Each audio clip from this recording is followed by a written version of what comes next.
and get the job done. All right, welcome to the War Report, everybody. I'm your host, Cyrus. Super Tuesday and AEW Wednesdays.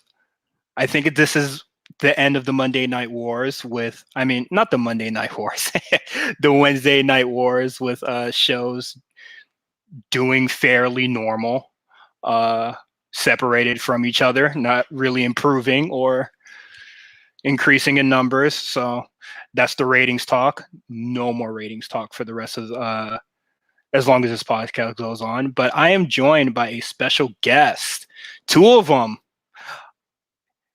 I don't really know much about Canadian Canadian independence, but we'll probably get into that once we come back for spot callers. But Erika and the Green Phantom.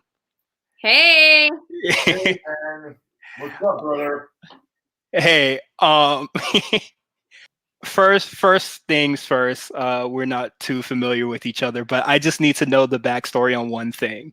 Right. Why did you guys do a pile driver out in the snow onto a table? Oh yeah, we did. Yeah, that was a quite the party night. You know? I saw that video and I thought that was something really incredible, and I was surprised when Erika just hit me up on Instagram, was just like, I would love to talk about wrestling. Just hit me up whenever. I would love to talk about wrestling. However, it just shows a hardcore wrestler's frame of mind and how it was a godsend.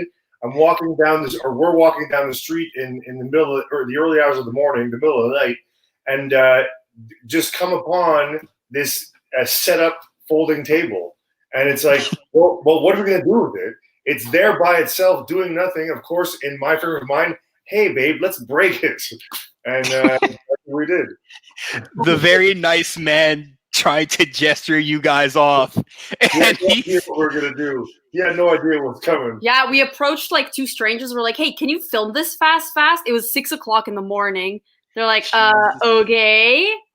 They had no idea what was about to happen. Street security came after us, and then we ran away. If you're listening and wondering what this is, if you go on Disco Dad 99 on Twitter, it's my pin. You can see this video of a poor innocent girl getting her head smashed through a table.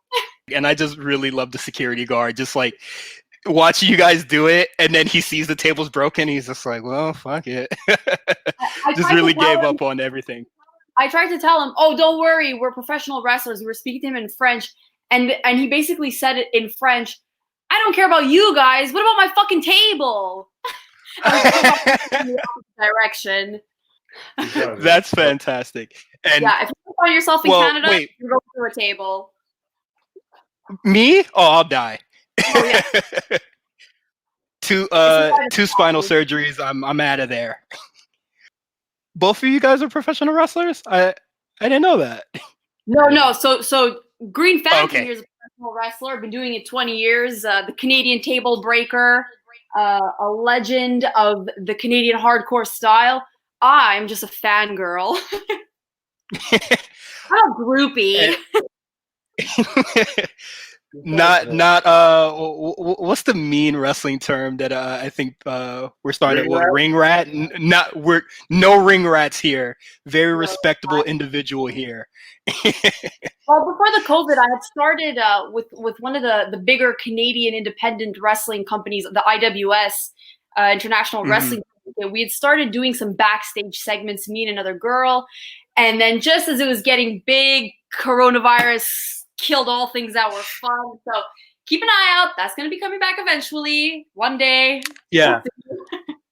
A lot of the independents are coming back. I saw a lot of GCW shows. They just rescheduled everything that was supposed to happen at WrestleMania weekend. They just moved all those shows over. So the independence is back. Kinda. Yeah, you still can't, like, some of the GCW stuff, for example, like we were really going to see Suzuki versus Orange Cassidy, and as far as I know, they haven't rebooked that match. You know?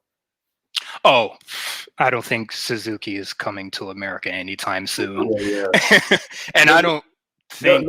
No, like offense, but it's like this huge bonfire going on, and you don't want to run towards it. We kind of want to run away from it. Yeah. Yeah, and that's what pro wrestling really is looking like right now. And speaking of fans just being out there, we'll get into the AEW talk. And what I want to start out with is people saw that Brock Lesnar is a free agent now and started freaking out. And everybody started saying, what if he went to AEW? I don't think it's happening. No way, dude. He doesn't give a shit. He doesn't even like wrestling, really. He's a total money guy. He doesn't like people. He doesn't like wrestling. He has tons of money. He wants to go on his ranch and hunt and shit. He doesn't want to do wrestling at all, man. And I really doubt he would want to do wrestling in this era. The COVID era, just putting himself at risk. And he is immune compromised, I believe, like the stomach thing from way back. He's not showing up, man. He doesn't give a shit. He's way too rich and way too comfortable. Could you imagine a guy like Brock Lesnar trying to fight like the AEW roster, like in a match with an Orange Cassidy? He would never agree to even like tackle any of these guys. And that's what I want to ask you. If Brock Lesnar were to show up, who would you want to see? I have several dream matches already, but I just want to hear your guys' thoughts. Well, I just mentioned him. It would be really cool to see him like wrestle Suzuki or something. That'd be fun. Mm-hmm. Brock Lesnar? Yeah, that'd be amazing. Oh, yeah, that'd be fantastic.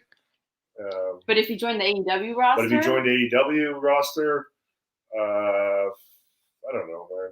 I mean, first off, like he doesn't respect the business enough to like want to even sell for a second for a guy like Orange Cassidy. Like he just wouldn't, this whole, you just mentioned it, like this whole, this age of wrestling, like the indie style, whether it be a Joey Ryan or whatever that style, like going that you have to be on the joke. He's not into that style at all. I mean, and you can't blame him because his whole gimmick is being the real motherfucker.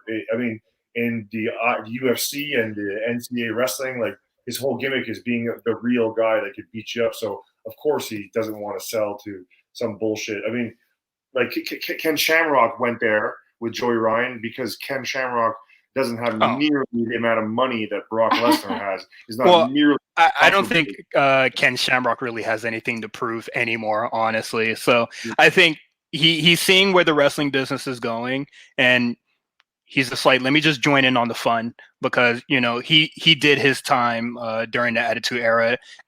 He doesn't really have anything to prove, so he can more or less quote unquote like afford to like just have a match with like an Orange Cassidy or a Joey Ryan or just do the stuff that he's been doing in Impact, I believe now. Yeah. But if Brock Lesnar were to show up to AEW, I would love to see him and Brody Lee. That'd be fantastic. Lance Archer would be fantastic. That could work. Yeah, more of the bigger guys. I know everybody's a big fan of Wardlow, so everybody would probably really rock with that. So lame. Yeah, it would be the F5 to the F10, right? Is that F10? Yeah, they call it the F10. I'm sure Brock Lesnar will chuckle at that, and then probably have a barn burner 7-minute match with with Wardlow. I don't necessarily see it with Wardlow, but everybody likes him, so I'm happy for everybody. I'd watch it. Yeah, I mean, it couldn't hurt anybody to watch it. NXT UK showed off its new set. Looks better than what they were at before, and I'm glad that they're not having a weird COVID era situation where they're just in some weird spot for a couple months and then go somewhere completely different, similar to the Thunderdome. So when NXT comes back in, I believe in 2 weeks, I'll be excited to see that. Thunderdome 2? No, they're not doing the Thunderdome, but I believe it's similar to how they have like their the M-Way. They got another building in the UK. I'm not familiar with what the building is, but it's all theirs, and it looks really great. I can't wait to see what it looks like when NXT UK comes back in a couple weeks. They've been bigging up a lot of Dragunov and Walter stuff, so we'll see how that goes and do some course correcting, because I remember Finn was supposed to show up at NXT UK before COVID did the thing, but praying that he'll be NXT champion. They don't really have to do that unless they do like a Worlds Collide or something. But that's that. And Renee Young did an interview this week, and she says she has a 90-day, a sort of like a 90-day no compete clause. Yeah. But she says she would like to show up at AEW. Yeah. Sure. Does AEW necessarily need Renee Young? No. Yes. You think so? Yes, because Renee Young is so polished. She's really, really good at her job. And AEW is so desperate for some polished female contribution. I think they really miss the mark on everything that has to do with women in that company. And I'm a huge fan of women's wrestling. And I think that's what WWE kind of does pretty well. And that's where AEW is really missing the mark every single week. If they could get someone like Renee Young on their roster, you know, giving commentary and doing talk shows the way she was doing with WWE. Ooh, commentary would be really nice for her. That I think it would be great. I think it would be great for her, and it would be great for the brand. AEW is desperate for a polished woman. But the one thing they're not short on is commentary. They have so much good commentary. I don't think they need. But you're right. They need more of a female presence. Something for her. If they could find something for everyone back there, I'm pretty sure they can give someone who's worthy of the position a position. Yeah, when she necessarily said that she would, you know, maybe like to work for AEW, I was just like, does Renee need, like, Renee doesn't need to go back to being a backstage presence, you know? Like, I think she's done such a amazing job in WWE doing like talking smack, Raw Talk, the pre-shows and stuff like that. So yeah, commentary would be a nice spot. I know they're not going to get rid of Jim Ross, but Jim Ross, please get rid of Jim Ross. As Scrivani, Excalibur, and sometimes Jericho. You know, I mean, yeah, I guess a female presence would be nice, but I wouldn't know who I'd get rid of. Jim Ross. Please Jim Ross and Tony. At this point, he doesn't even know the female wrestlers' names. He mixes them up. I kind of like his slip ups. There's something about it. It makes it like it's funny. It's like that's just what it is. And sometimes I swear, like he makes fun of it himself. Like he's doing it on purpose. Sometimes, you know. He's mildly charming. And now, but I think sometimes people are a little too hard on him. Example, the Jungle Boy Jack Perry thing. I mean, that's his thing. Maybe in WWE, okay, his name's Jungle Boy, that's it. But because it's kind of an indie thing, it calls him something different almost every time, but close enough to you, it's all him, and I really have no problem with that. I actually like it better, you know, Jungle Boy or Jack Perry, or Jungle Jack or whatever it says, you know. I like that. I really don't think it's a fuck thing, you know. When Jim Ross kind of like flips the like Stone Cold Steve Austin thing, and he does like the freshly squeezed Orange Cassidy, Jungle Boy Jack Perry. Like I do like that, but that is like one of the shining things in a like turd that is like Jim Ross on commentary. It only sounds good because of the alliteration. Because otherwise, Jim Ross is bringing much. He's bringing nostalgia to the table. People like listening to his voice. Yeah, I like his voice. But he's not saying anything. You're right. He's not saying anything. I think the mistake here is that AEW is supposed to be this fresh alternative to the other guy, and they went and get one of the most iconic voices from the other guy. I think that's where they're making the mistake. And that's where a Renee Young would work in that spot. It's fresh, it's new, it's a woman. Yeah. Although WWE did use Renee Young, but yes, it would be something fresh. Like, I think Jim Ross should just. I think he's a good talent scout, more or less, but I don't know. Commentary really isn't his thing. Like, I think he lost it. Well, when I started watching wrestling again. Yeah, I think as a society, we've progressed past the need for Jim Ross on commentary. Yes. I think after the first Mae Young Classic, I was just like, yeah, he don't got it anymore. No. But if Renee Young were to go to AEW, commentary would be nice. Probably if they would do whenever they have their third show that they always talk about, maybe she's a face on there. But I'm open to whatever. Yeah, I'm open to whatever. I think Renee Young is great, but like she also says in the interview that people thought that she was like she's good enough to like pass wrestling, and I do think that. Like, I think she is like an ESPN, Fox Sports, like. Totally. Yeah, you know what? That's what I really think. That. If she does that, 10 times better for her. Yeah, and then in the interview, she was just like, oh, I'm surprised people see me in that trajectory. And I was just like, you're amazing at your job. What are you talking about? And she's Canadian, so you know she's really good. Yeah, so she's been covering a lot of hockey on her Twitter. So if she wanted to do some sports shows talking about hockey, like Charlie Caruso talks about basketball every now and then on ESPN. I don't know which show. I don't really watch. All for it. But if she does go to AEW, it is what it is. I know she's gonna go to AEW when I see the Talk Is Jericho interview, and that's why I'm just like, yeah, that's where it starts. Also, the AEW is their brand, and also would be helpful for her, which is a reason why a lot of the wrestlers like it, is schedule and and input. Like if she goes there, she'll have freedom, to almost do whatever she kind of wants to do. She won't be force-fed stuff. Won't be on the strict schedule like WWE. So she would welcome that and could just come in and out, like make a guest spot here and there. AEW has gone back to live tapings, right? Yeah.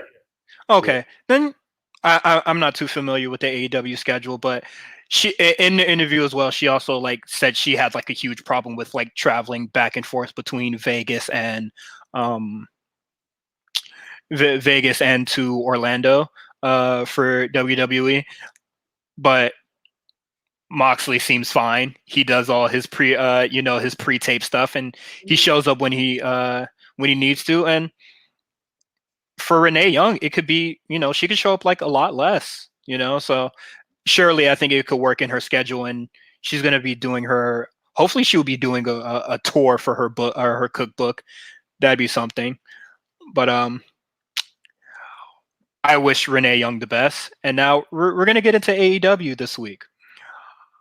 I was very disappointed when I turned on AEW this week and I saw the Best Friends having a match. Not the biggest fan of the Best Friends, but I'm very glad that Pride and Powerful finally got a win.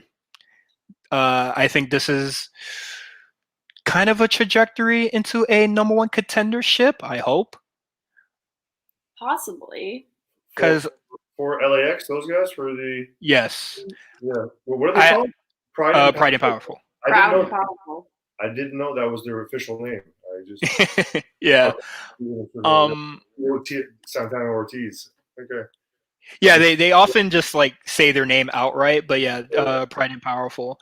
I've had it was a decent match. I mean, a good heel ending there with the pipe to the back, and there were some decent spots. I always like a bit of hardcore, so I like old Chuck. Yeah, same.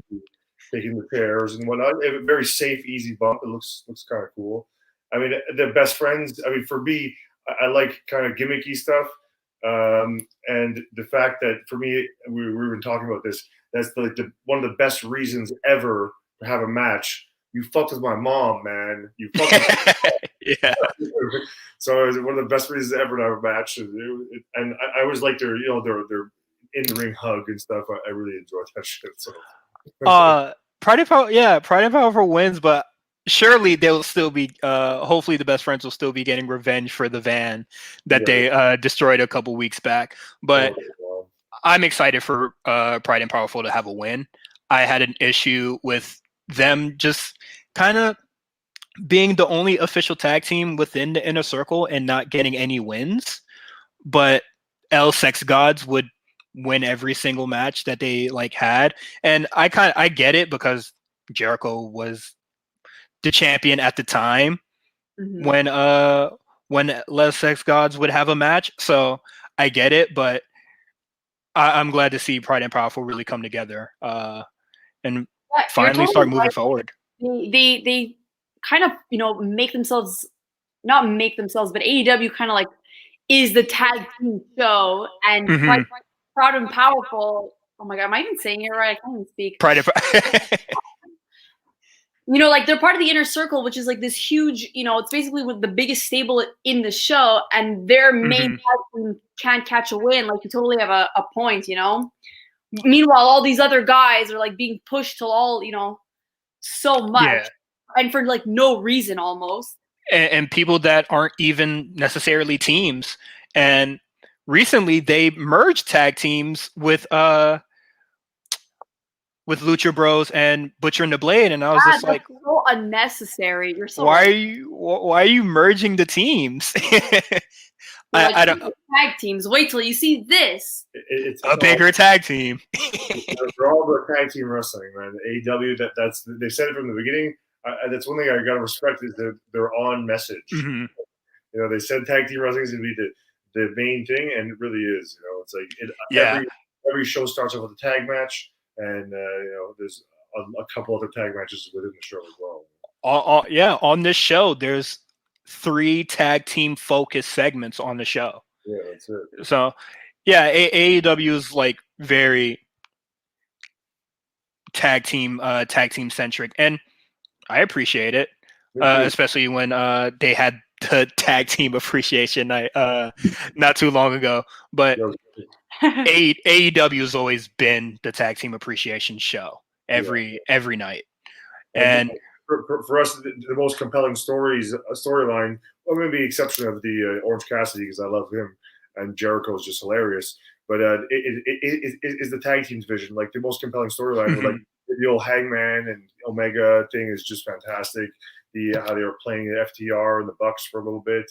There's a lot going on there. I really like the slow burn storylines that they're getting. Yeah, and speaking of the Bucks, since Hangman Page cost them the win to advance in the tag team gauntlet, the Young Bucks are serious now.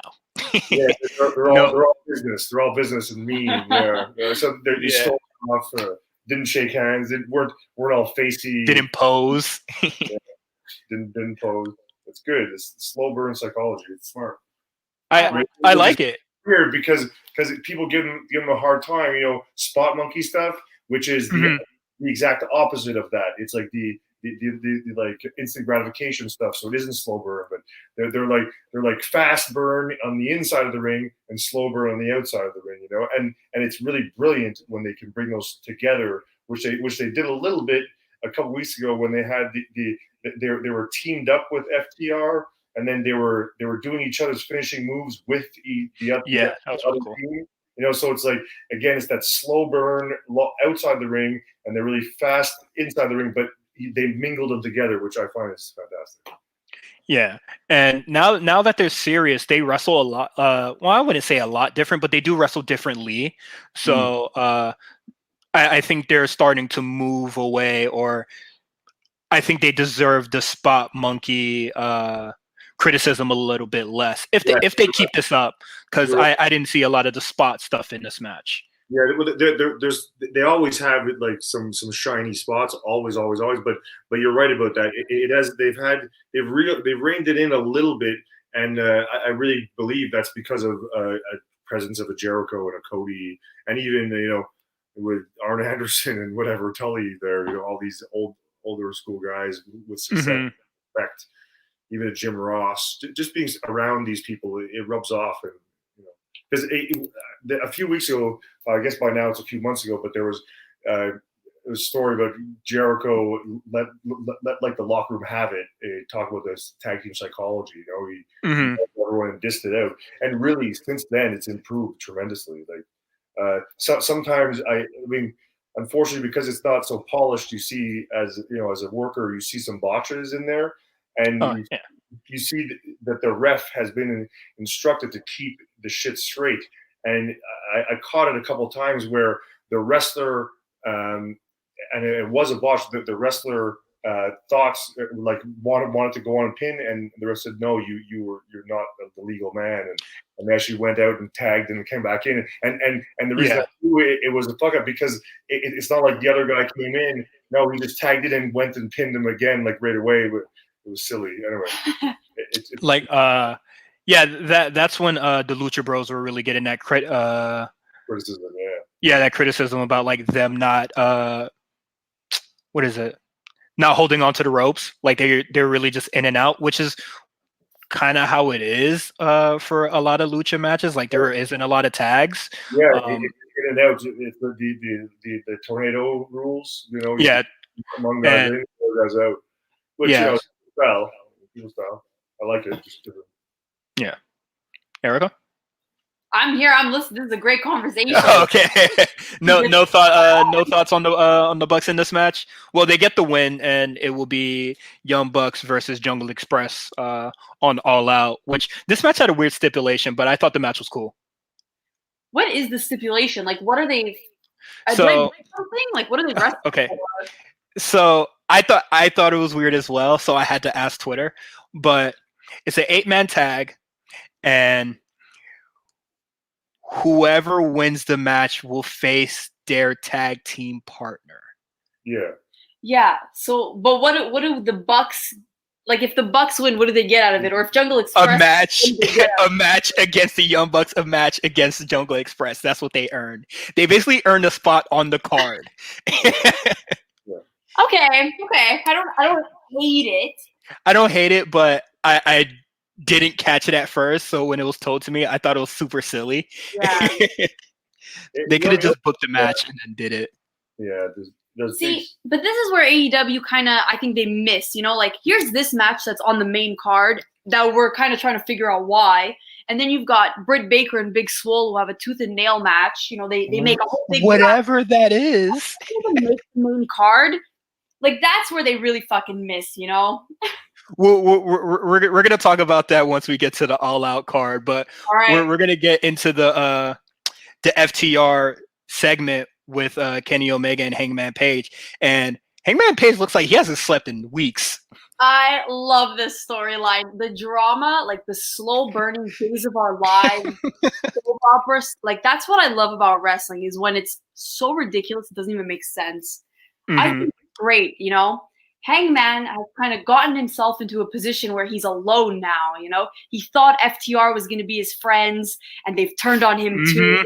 Kenny's turned on him. He's the lonesome cowboy. It's so romantic. Like, I love it. I'm so invested. And I'm hoping that Kenny and Hangman will somehow work through this. Oh, no. I know everybody wants to see the match between them, but I love them together so much. The way they're like, I don't know, rough, and like Kenny's like a soft, nice Christian boy. With the hard drinker. I think there's so much more to do with them together than apart, but yes, I do agree with that. I do agree with that. And something that's very interesting about this segment is that Hangman Page doesn't even speak. He hasn't said anything in weeks. Yeah, that's fire. I like that a lot. His presence is enough to. He's really making a name for himself. I think he's a future champion in AEW. Yes, and I think this is working a lot better for him than when they were like sort of just shoehorning him into the AEW championship when they first started. Nobody really believed in Hangman Page. Nobody really wanted to like Well, nobody really even believed in him, and I think it really did turn around for this tag team. And it's kind of crazy that everybody wants to see it break up, but I understand. Um, it it just seems like it's going to happen at any point, so everybody's just like, yeah, it's going to happen. It's But so tense. but yeah, for sure, I definitely think ever since winning the tag titles, I just think him and Kenny Omega has been really great together, and I think this whole storyline just with them feuding with the Elite and not being in the Elite has worked wonders for him. It's so good. Yeah. And like it's so believable. Like they're so in sync with each other, like Kenny and Adam. Mm-hmm. Like I believe it with all my heart that they're in like a real fight, you know? And it's very rare in wrestling that you get subtle makeup. It's either like paint, like Ultimate Warrior or whatever, Mm-hmm. And now with Adam Page's, there's just a subtle under the eyes to make him look like he's drunk or whatever, is tired. It's super rare you get subtle makeup in wrestling. It's mm-hmm. Also, just something I wanted to note here. Tully Blanchard with FTR. Yeah. I think Tully Blanchard is doing wonders with FTR. Why couldn't he do anything with Shawn Spears? I like Shawn Spears, but he's like fun for 5 minutes and then he gets bland. Yeah, I'm just like, why doesn't it work? I don't know. There's something about it. I don't know. Like today or on the yesterday's show, when he came out, I don't know if you watched it. He came out. He walked across the stage. I was like, "What the hell is he doing here?" It just didn't make sense. Then he kind of made out with the big the casino brawl or whatever it is. Yeah. But, it just it doesn't do it for me. I mean, I'm happy that he's a good Canadian boy, but I don't know. He has skills, no doubt. But yeah, I guess he's missing the compelling thing for me. But for me, when before they came out and did the segment with Hangman Page and Kenny, when Tully Blanchard was just doing the promo with the Revival, I mean, with FTR, my fault. I believed it. Like I thought he was a stellar promo, and I was just like, how come you never did anything remotely as good as this with Shawn Spears? And I just thought that was like super weird. Maybe he just really believes in FTR more than Shawn Spears. I mean, FTR is hot right now, you know? And Shawn Spears is like, what was he in WWE? Tyson Kidd? Yeah. No, he was Ty Dillinger. He was the 10 guy. They're literally all the same to me, like these bland white guys. But that's it. Like, FTR is hot right now. I think Tully Blanchard just really believes in them a lot more. And full kayfabe, but also shoot, Tully Blanchard is a tag team specialist. He's not a single guy, right? So it makes sense. I couldn't do it. He was single, man. I didn't know what to do. If Shawn Spears had found a tag team partner, then it would have worked. Which that was an angle that they did run for some time. Shawn Spears was just taking applications on Twitter for a tag team partner, and it went nowhere. And because he never got one, Tully moved on. Yeah, Tully Bunch was just like, well, fuck it. But we're gonna go on to the next segment, which I thought was super weird. The preview to the casino battle royale that will be happening this week at All Out. Everybody just comes in and fights. Yeah. I remember telling Erika this. Like, usually that's the end of a show, you know, like the at the end. And this was just a commercial break or whatever. Yeah, and they have it in the picture, and then like guys slowly just start clearing out, and I was just like, but for why? That was the one time they couldn't have went picture in picture, you know. Mm-hmm. Yeah. Like I thought it was a legit like battle royale, so I was just like, why isn't Excalibur or Jim Ross telling me who's getting eliminated or not? This is very hard to follow. And it was just like, this is what you're gonna see on Saturday, and I was just like, why do this now? I'm really happy to see Eddie Kingston in there. Yes. You guys see a lot of him out there. I know he did some NWA tour, but back in my earlier days of wrestling, we hung out a bit. We even came up here to Canada. I'm really happy that guy could talk a mile. Yeah, they have him, and I think he's an amazing speaker.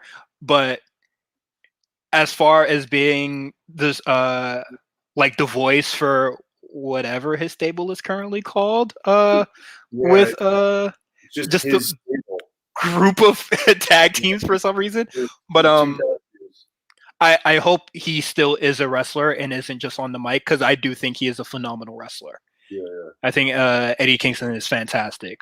Yeah. But it's unfortunate, a lot of the audience, and even the other day when he came in his shirt, like he doesn't go to the gym much, you know. I mean, not that that's fine.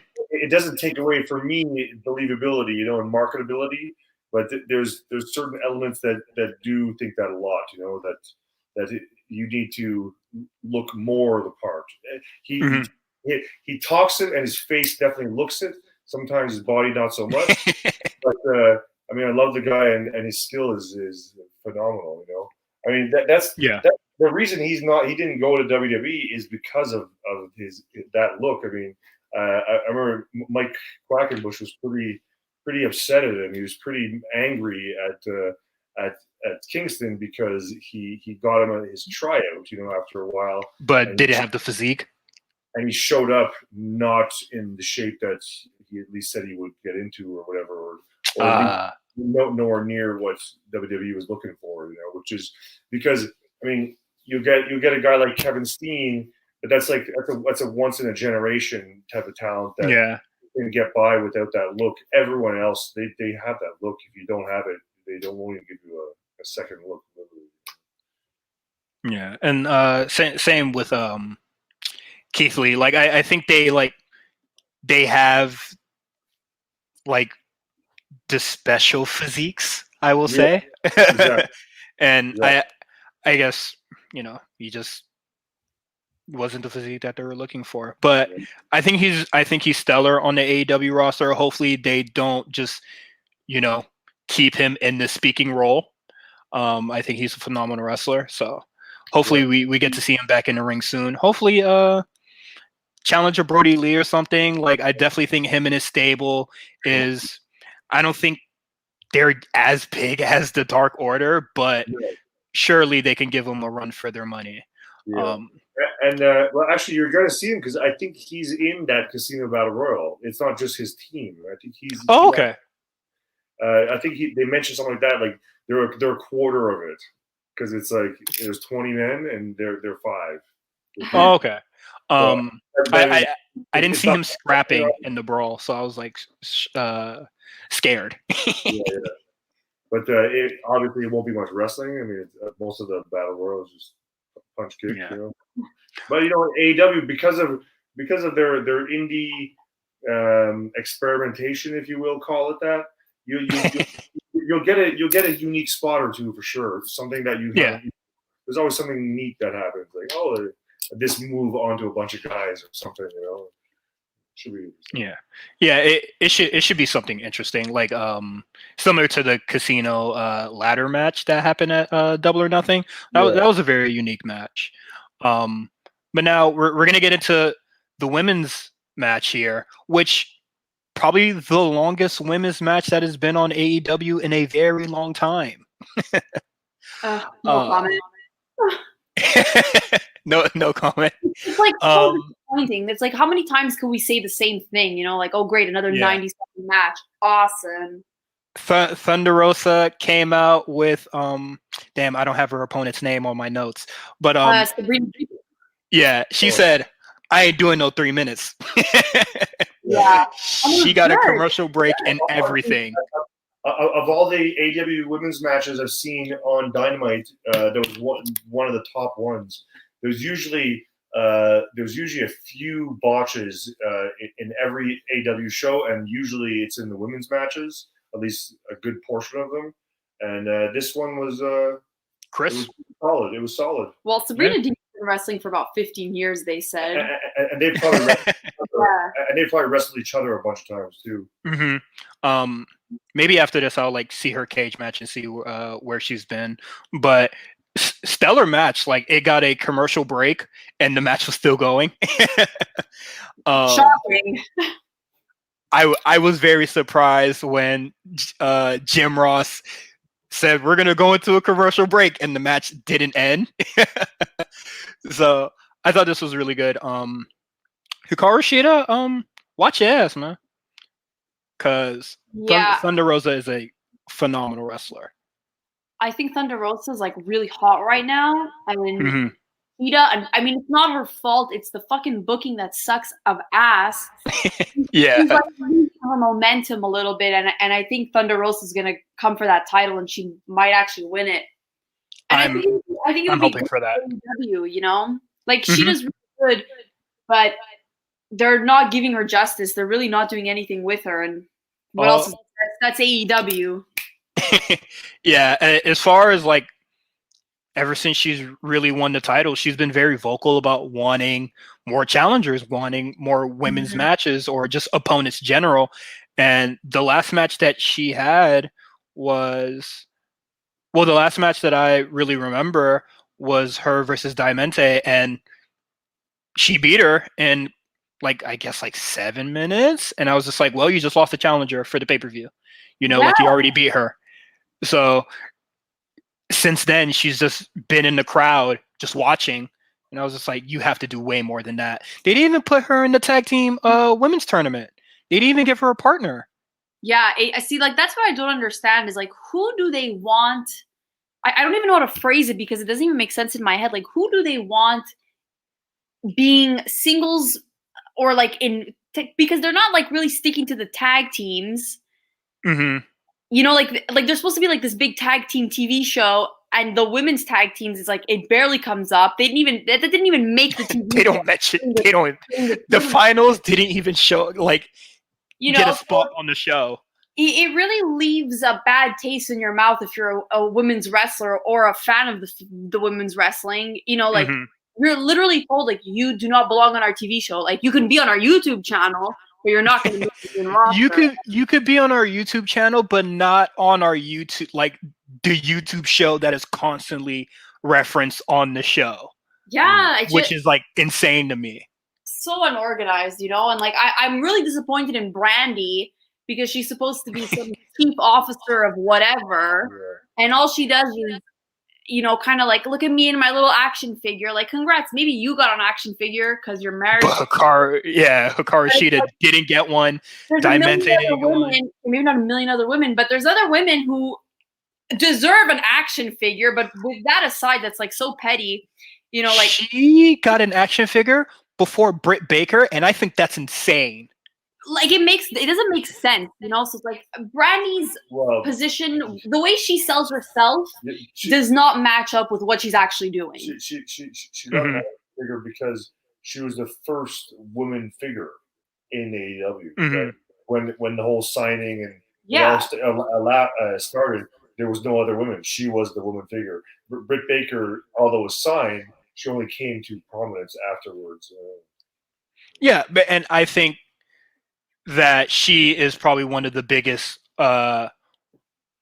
women on the AEW show. Like she's constantly on promotion.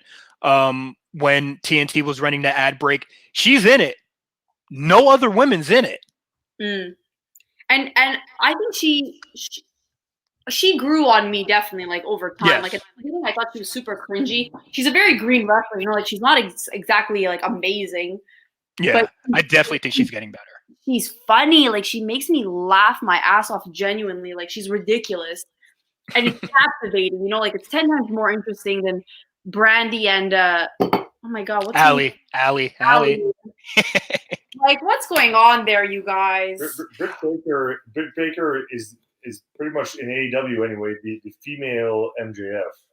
Totally. She hasn't wrestled in weeks and she's 10 times more relevant than most of the other women. Yeah. She's been in a wheelchair and she's still constantly featured on the show. She's featured on the show way more than Brandy is, but she got the action figure first, and I think it's very weird. But speaking of Britt Baker, she's in a very weird segment following the Thunder Rosa match. Big Swole is doing an interview with Tony Schiavone. I do not know why he has an earring on. I think it's so weird who put that on him. But she Big Swole issues a challenge, a tooth and nail match. I don't know. I don't necessarily know what that is, but Big Swole says, "I'm coming to your job." So if this is a brawl inside a dentist's office, That'll be amazing. I'm all for it. And then Reba comes out, or Reba, because nobody knows how to say her name. Comes out with a pizza. That was so weird. That was so weird. And then Britt Baker hits her with the crutch, and they just beat on her for a good 45 seconds, and then it was over. Yeah, I don't like that pizza stuff. It reminds me of the Roman Reigns dog food stuff. Like, we really don't need that. I just thought it was so weird because like nobody looks like her, so she's just like, pizza delivery. I didn't order a pizza. Like, what are we doing here? Is this the 80s? Reba's so weird. I like it. Yeah, she's. I think she works well in doing the comedy stuff with Britt Baker. Yeah.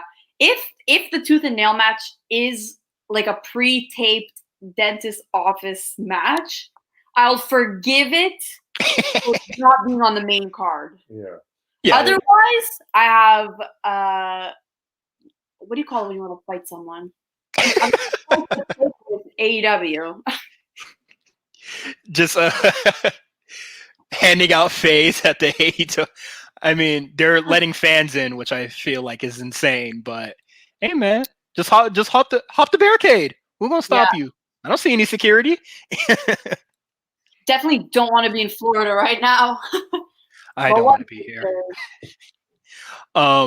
But to end the show, for some reason, we have Jon Moxley versus MJF's lawyer for TV time remaining, and I was just looking at the clock, wondering when this was gonna end. Yeah, I mean, Max I like Sterling, I believe.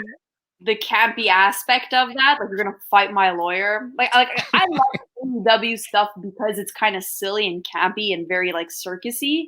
Mm-hmm. I don't know how necessary that I could have been tightened up, is what I think. Could have not happened. But I think MJF is I think he's a slimy person, but how I probably would have visioned this was maybe MJF just runs the interference like in 2 minutes in, so we don't really have to see MJF's lawyer figure out how to wrestle. Like, just get it out of there. But it would have seemed like MJF is saving his skin. So I understand with letting him take the whole paradigm shift and all that. That's very MJF though, like let the lawyer beat up. Yeah, and coming out much later once the match was all over. Blood. MJF said, "You want violence? You got it. I didn't get enough violence. Let me see a light tube. Let me see a chair. Let me see a kendo stick. Let's see it, buddy. The little ring didn't really do it for me." Yeah, well, it's it. We were talking about that. How he's supposed to be. They're supposed to be softening him up for next week's match, and they really didn't soften him up that much. Yeah. It was really he bled a little bit. Match, maybe. Yeah, he bled a little bit, and that was like it. But that ends the show. MJF wipes Moxley's blood on his face, which, hey man, you don't want to do that during this time. Yeah, but but also, it's not MJF. MJF thinks the dude is scum. Thinks he's below him. So why would he put his blood on him? It's very out of character. Yeah, very out of character. I didn't. Oh, I never would have seen it like that. I understood why he did it. To look like he's next level. He's going to kill him. But it was too short thinking. Like, because over a long period, he'd be this is a piece of garbage. You would leave him there and maybe spit on him, but he definitely wouldn't wipe his blood off. Great. What I liked a lot about the one thing I liked a lot about the segment was MJF's attire. Like the white beater with the suit pants looked very mafia-ish. So if he would just got blood on on the tank and the pants, that would have been that would have been good enough for me. That would have been fine for me. Yeah, I guarantee that if WWE had to run that segment, there's no way he would have wiped the blood on no way. It probably would have just been blood on the suit pants and stuff like that, or no blood at all, and that would have been fine. No blood at all, but yeah. But okay, we're gonna get to the All Out card. We're gonna start giving out our predictions. Brody Lee and Pals versus Scorpio Sky. Yeah. I'm trying to remember off the top of the head because I didn't write it down. Scorpio Sky, Dustin, QT Marshall, and there's a fourth person that I am forgetting. I feel like that's how irrelevant that group is. It's so irrelevant. I feel like if the Dark Order loses that, it doesn't need it. Unless there's some sort of big angle coming, there's a big screw job at the end. If just a straight up Dark Order, it's Matt Cardona, formerly known as Zack Ryder. Foolish of me to forget Zack Ryder. Yeah, I mean the guys. I like a good tan. That I don't know if he sticks out too much in the AEW, but that tan is just too much. He looks ridiculous. Yeah, he's huge, but that's it. it might. His tan might fit in more in WWE, and AEW's tan's way too much. And honestly, I mean, his leg sling blade move, whatever you call it, it's kind of cool. I don't even know. To me, he's just a straight up WWE guy. Boring, he could be having his fun, getting his check. Yeah. But I think we all agree Dark Order takes it. Hell yeah. Okay. The fact that you remember Matt Cardona was in that all you need to know about that tag team. Yeah, very, very pieced together, poorly put together, but totally got to put Brody Lee on the card, I guess. But Britt Baker versus Big Swole. Oh, go ahead. Or, you know what? It's I'm not going to revisit it. Okay, sorry, my fault. But Britt Baker versus Big Swole in a tooth and nail match. Britt Baker needs it. Yeah, I want to see Britt Baker win. She's been off for too long. She's been really building herself up in her promos, making me laugh. I'd like to see her take that win. Yeah, and as a dentist, it's a tooth match. You have to do it for her. I mean, that's her thing. I mean, unless they really want to push Big Swole as the next thing, but they dropped the ball on that already. Yeah. when she finally comes back, after I don't know, just some time, but it was like, I guess COVID was still like a really big thing, but still is. But she comes back, her big return. She loses to Nyla Rose, and they get suspended. Yeah, you blew it. But yeah, definitely Britt Baker needs to take the win, and then just rise up to another number one contendership. Hopefully against Hikaru Shida or Thunder Rosa. We'll take our picks in a second. But Jungle Express versus the Young Bucks. I don't think Jungle Express needs a win at all. No, I think it's the Young Bucks all the way. And if they happen to lose, it'll just be adding the storyline to be something there with it, But I'm pretty sure the Bucks will win because they mean business. I just don't see Jungle Express doing anything here. Wow. I like them. They're fun to watch, but there's just nothing happening right now for them. Yeah, and that's very unfortunate because I said the same thing about 2 months ago, and it's still true. Yeah.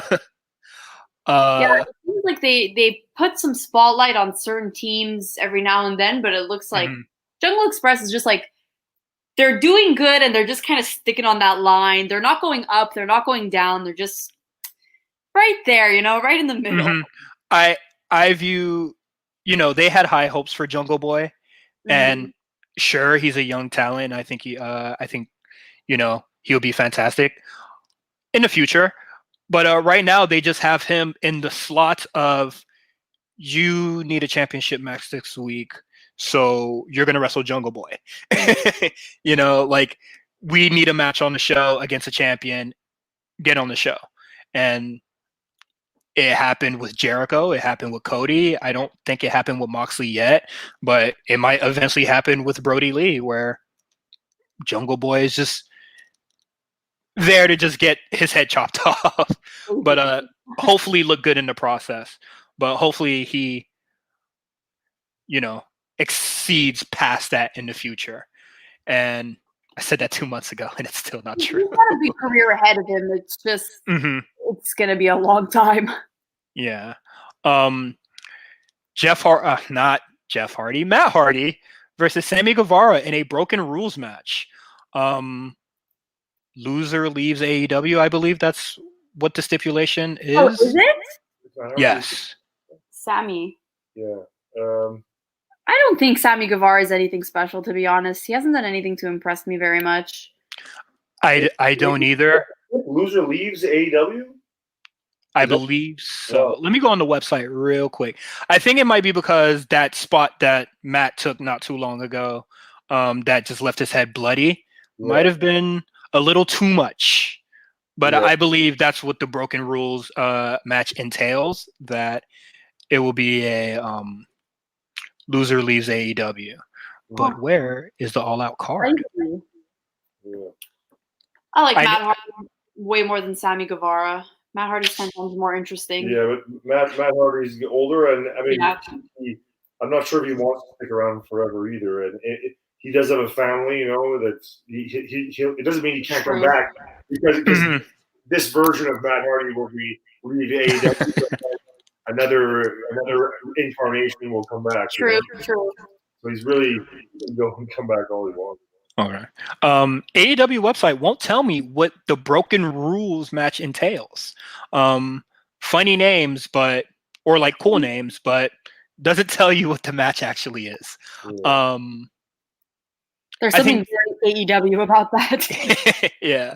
Sammy Guevara, just younger. I just think in AEW, younger talent needs to win over these old guys.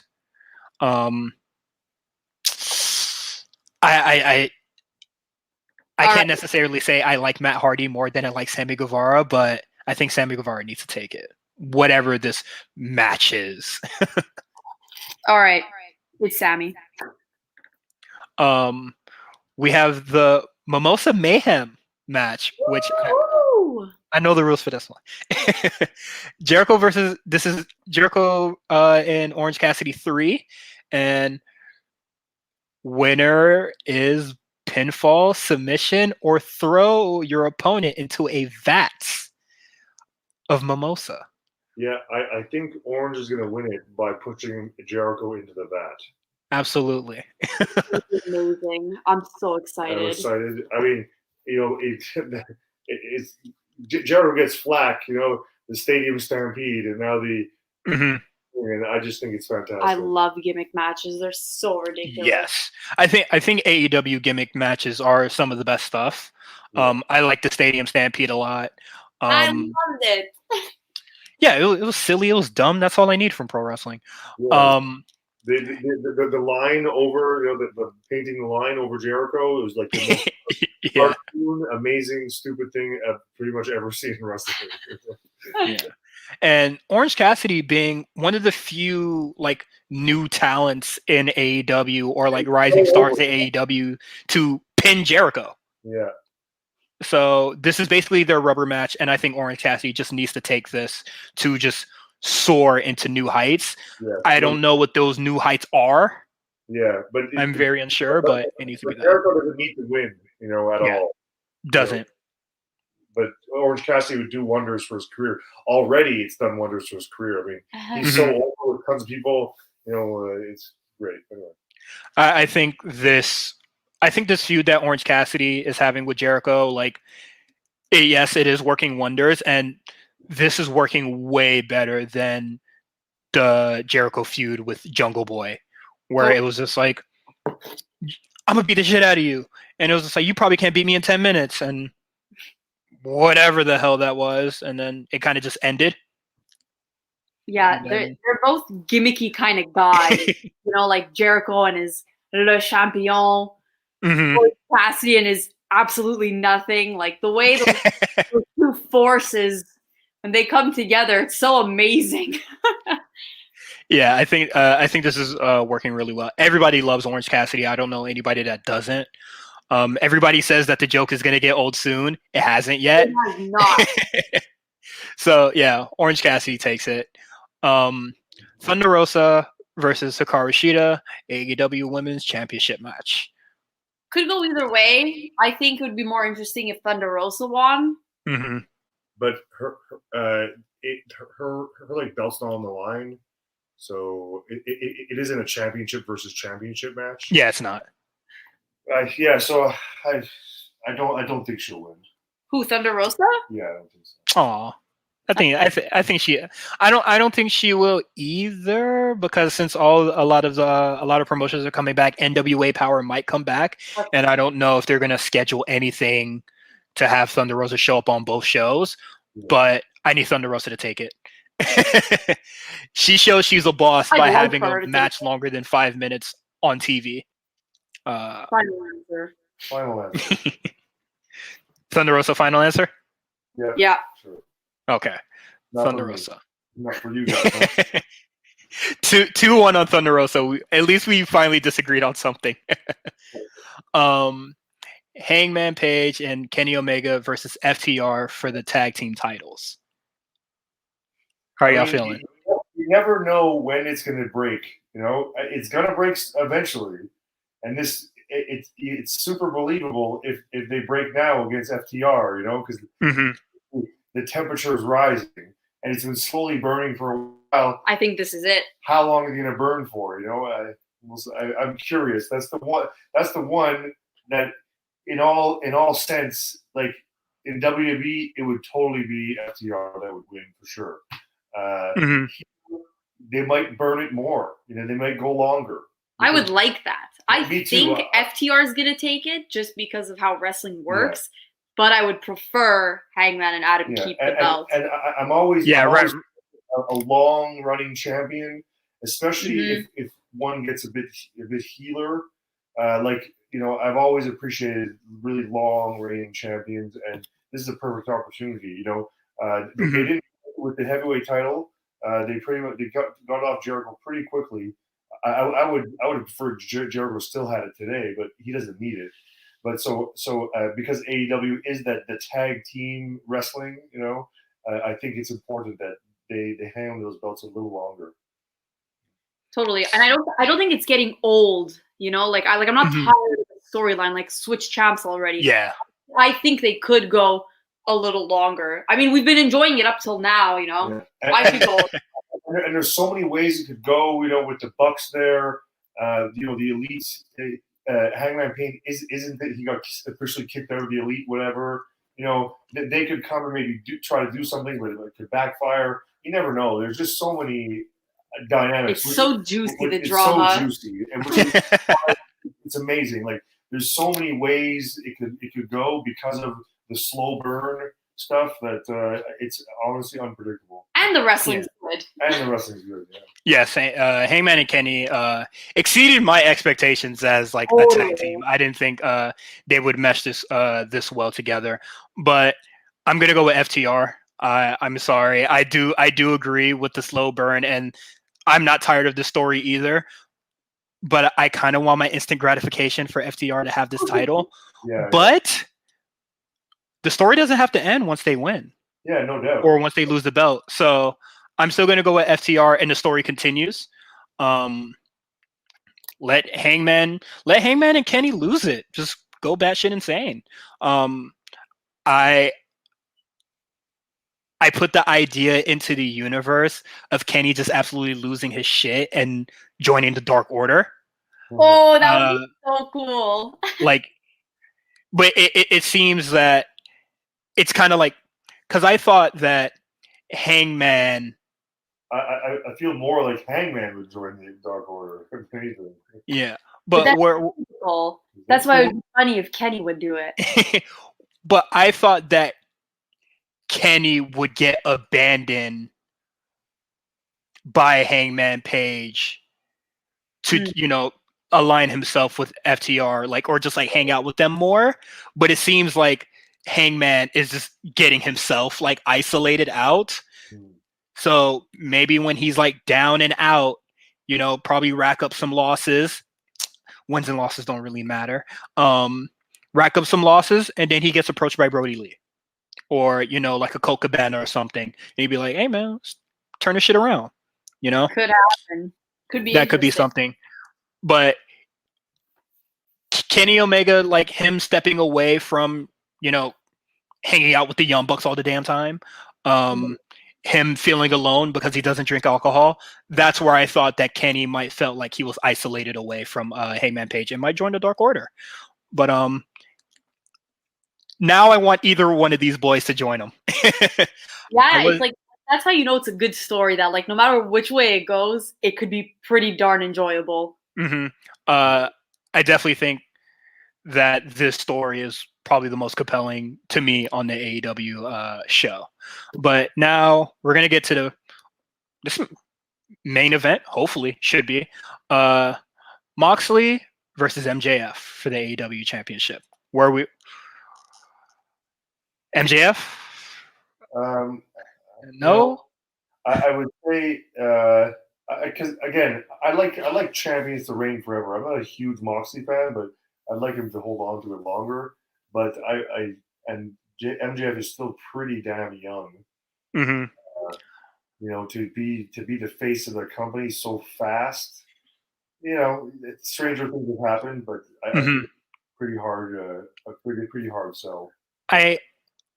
On Twitter, just on the internet, I see a lot of people like say that just throw it on the belt and see if they sink or swim. And when it really comes down to that, they don't want to see it. I don't want. Well, my thing with Moxley losing it is where does he go after? Yeah.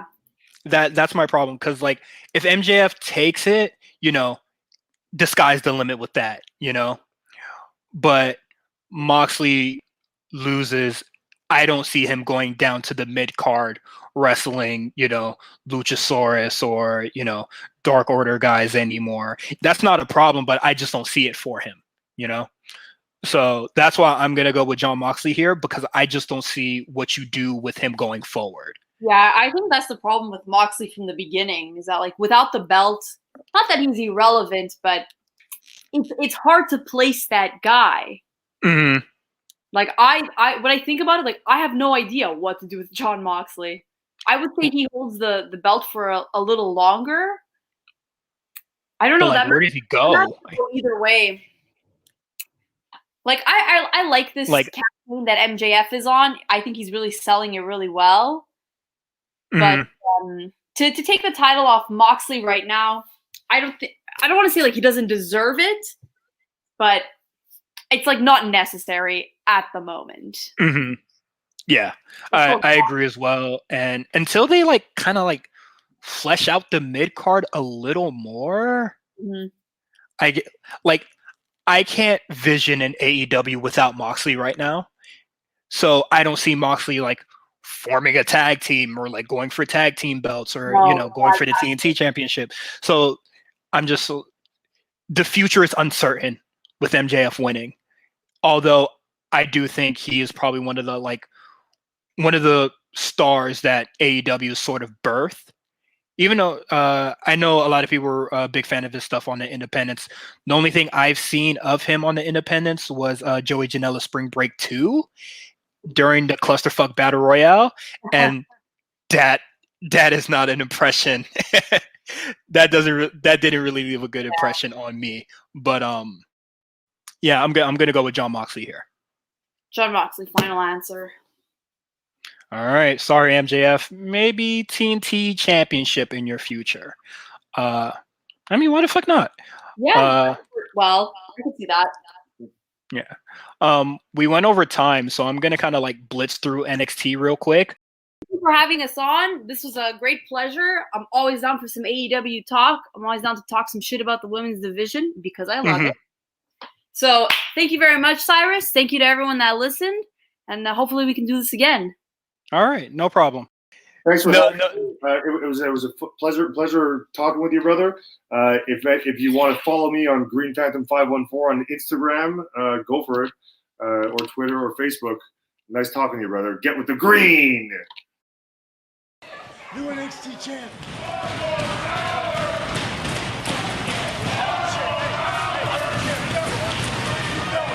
Who is the champion? This is what we're going to do. Next week, on NXT Super Tuesday 2, you two will face each other one-on-one in this ring, and it will be one fall to the finish. Yes. And then the winner will be the new NXT champion. Now that's Sunday. Okay, my guest had to go. So we're going to cover some of NXT real quick. It's quite late into the night, but starting out NXT, we have Breezango versus Isaiah Swerve Scott versus Elgato del Fantasma in a street fight. Ended pretty well. Isaiah Swerve Scott gets the win along with Breezango since they are the new tag team. Didn't really see them losing. I'm unsure where they go with Isaiah Swerve Scott going forward with Santo Escobar. I don't necessarily see him taking the Cruiserweight Championship away from him, but I'm really unsure what they do with him going forward. So it's very uncertain for him. We get a video package with Tegan Knox, just talking a little bit about Candice LeRae, and then leading up into a match with Candice LeRae versus Casey Catanzaro, which she gets the win. NXT sorely needs to get some more enhancement talent because just Casey Catanzaro, I've seen her get beat so many times in the past few months. Like my brain turns off when I hear the theme. Maybe they could have did Santana Garrett or something because she's much taller than Candice LeRae, and they could have like flipped that a little bit into the match. And then after the match, Candice LeRae basically says that she wants to link up with Tegan Knox and just have a talk at her house. Very, very scared for Tegan Knox. Maybe a very dangerous predicament for her to just. It's a very slow burning feud, so when the next NXT takeover is announced, maybe they'll like speed it up a bit, and then we could get a little more face-offs, probably a brawl segment between them, and then probably some more stuff going forward before the takeover. Now after that, we have Timothy Thatcher versus Bronson Reed, and I think it's very weird that Bronson Reed lost here, but I understand why. The interference from Austin Theory, and Tim Thatcher still having a match against Damian Priest for the North American Championship that hasn't been scheduled yet. I think it may be happening on one of these Super Tuesdays. It's a very breezy episode for NXT because they have a hour-long four-way match happening here, and I saw the spoilers, and it didn't bother me too much. Everybody else was a little gloomy and worried about the results of the match, but I think the match exceeded expectations. Finn Balor, Johnny Gargano, Tommaso Ciampa, and Adam Cole, they all delivered. I think NXT did some good sort of like course correcting here, was kind of just putting people that they trusted with the title before to just go out there and have a barn burner. Tommaso Ciampa, Adam Cole, and Johnny Gargano, they all had 45, damn near hour-long matches regardless. Finn Balor, not so much, but he held his own in this match. And the finish that everybody's so upset about, I think it is very smart for them to do a 2-2 and 1-1 finish. It's not necessarily a tie where nobody got a second pinfall, which is what I was worried about at the start when I heard it was a tiebreaker. When I initially heard it, I just thought, oh, they're probably just like prolonging it. It makes sense here. Well, like it makes sense once you see it. So spoilers, wrestling spoilers, not all that great. So next week on the next Super Tuesday, we're going to be getting Adam Cole and Finn Balor next week. my prediction stays the same. I think Finn Balor should definitely take it. Adam Cole has a lot of unresolved issues, I feel.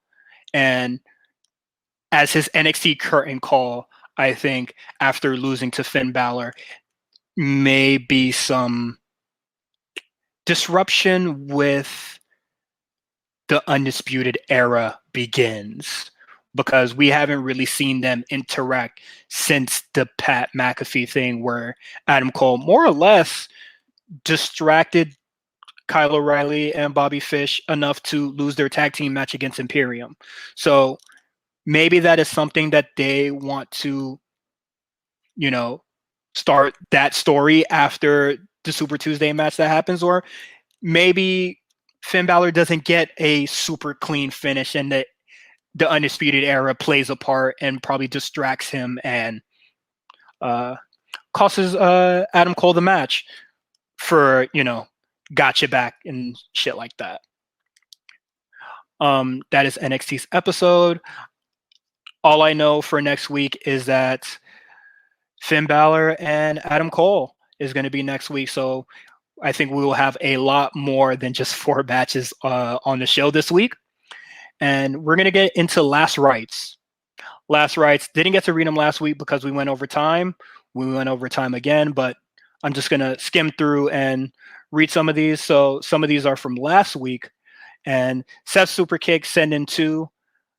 Great supporter of the show. Thank you for sending in. And reading this, it is a very long and lengthy one. He knows it. But basically, TakeOver 30 was a stellar show for him. He says that Io Shirai and Dakota Kai was a slapper. I sort of disagree there, but I agree with everything else. I did think the ladder match was fantastic. Adam Cole and Pat McAfee just stole the show, exceeded my expectations. Finn Balor and Tim Thatcher was really nice, but oddly paced. And the Breezango match was whatever. It was on the pre-show, so it is what it is. Keith Lee's reign.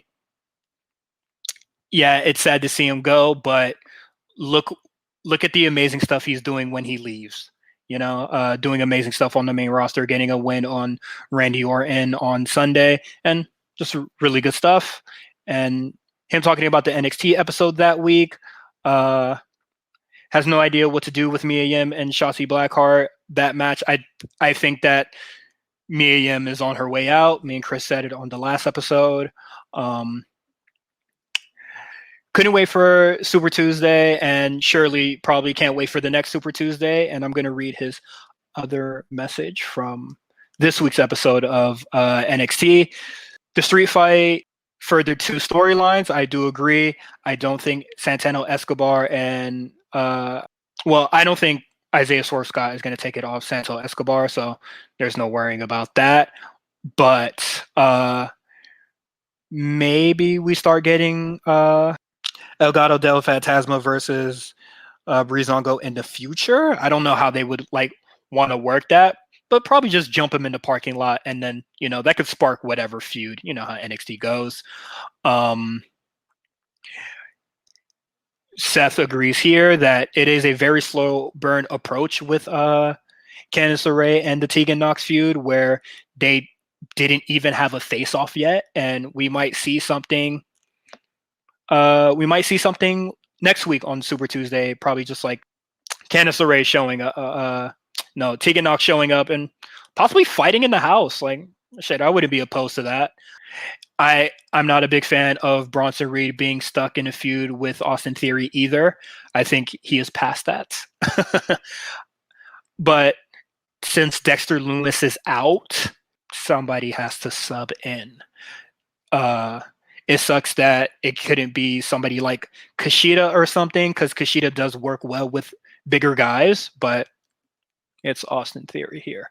Or a Cameron Grimes with Bronson Reed, but we got Austin Theory here. Mercedes Martinez and Rhea Ripley in the steel cage match next week. I alluded to it last week. I think there's going to be shenanigans in this because NXT loves the steel cage matches, but steel cages never really truly stopped any interference. Back to even Ty Dillinger versus Eric Young, when Cassius Ohno, Ruby Riott, Roderick Strong all came to his aid against Sanity and all that sort of stuff. Dakota Kai versus Tegan Nox, where Tegan Nox was about to win, but Raquel just like traps her between the steel, the door, and the cage itself. So I do see some Robert Stone shenanigans, some Aaliyah shenanigans. So Rhea Ripley might be eating a loss here. I hope not, but whatever keeps her away from the title as long as possible. Surely that's what NXT is thinking. Just reading the last message here. This is quite a lengthy one. Let me get a quick read. Yeah, agreeing with the four-way just being a good hook into next week, like setting up for something. I know people wanted the instant gratification of just having the match have a definitive winner, and then we just move forward after that. But, you know, when you lose somebody like Karrion Kross, who they, you know, probably built months and months and months around, so they probably have to like draw this out as long as possible while they like write something on the fly. You know, it's hard to have a backup plan and truly make it all make sense, but they're going to make it work, and people will eventually forget about the draw finish when Finn Balor wins and probably has a long, lengthy reign and has all sorts of great matches, takeover matches in the future. And what I think would be really interesting with Finn Balor taking it is the old guard of NXT being like sort of like the toughest guys to get a second reign, with people like Samoa Joe and Nakamura and Finn Balor, like them being able to get 2 championship reigns while the new guys can't. I think sort of interesting in a sense. And this is another submission from DJ Larry, but this one is from last week. Surprised by Cody getting washed by Brody Lee, and I agree as well. I didn't expect him to do that as well. I'm not too upset with Brandy Rhodes coming out and doing the thing, because it's going to lead into and Anna Jay doing something, and I think that's fantastic. I think it's unfortunate that it has to be with Brandy Rhodes, but Anna Jay doing something is okay with me. I think she's a phenomenal talent on AEW. Lucha Brothers getting hoed in tag team and single competition is crazy. I don't know what they plan on doing with Lucha Bros, Butcher and Blade, and Eddie Kingston, but I don't think they can do anything good.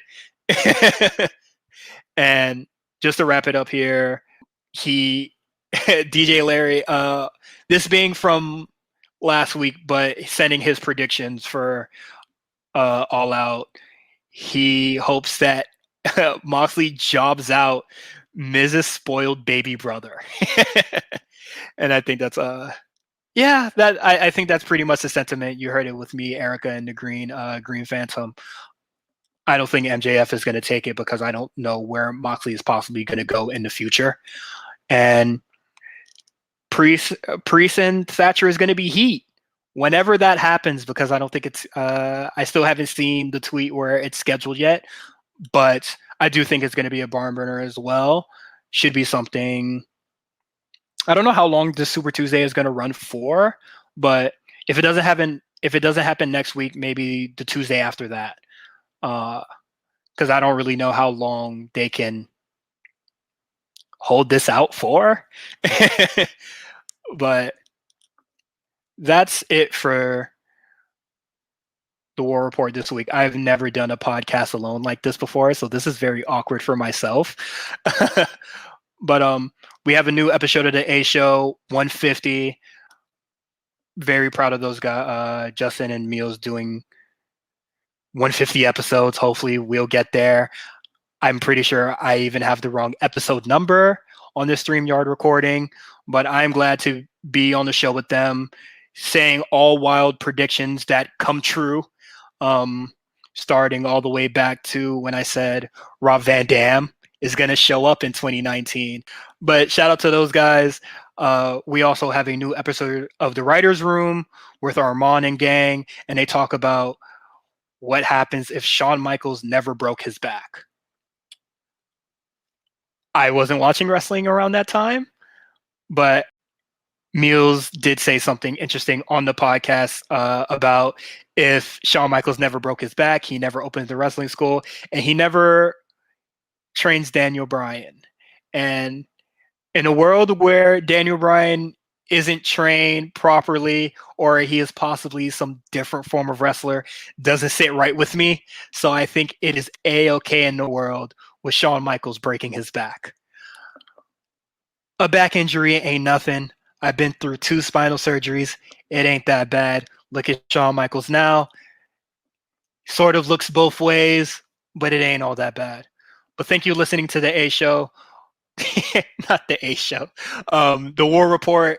This is extremely awkward for me to do this alone. Thanks for bearing with me. And come back next week, next Super Tuesday.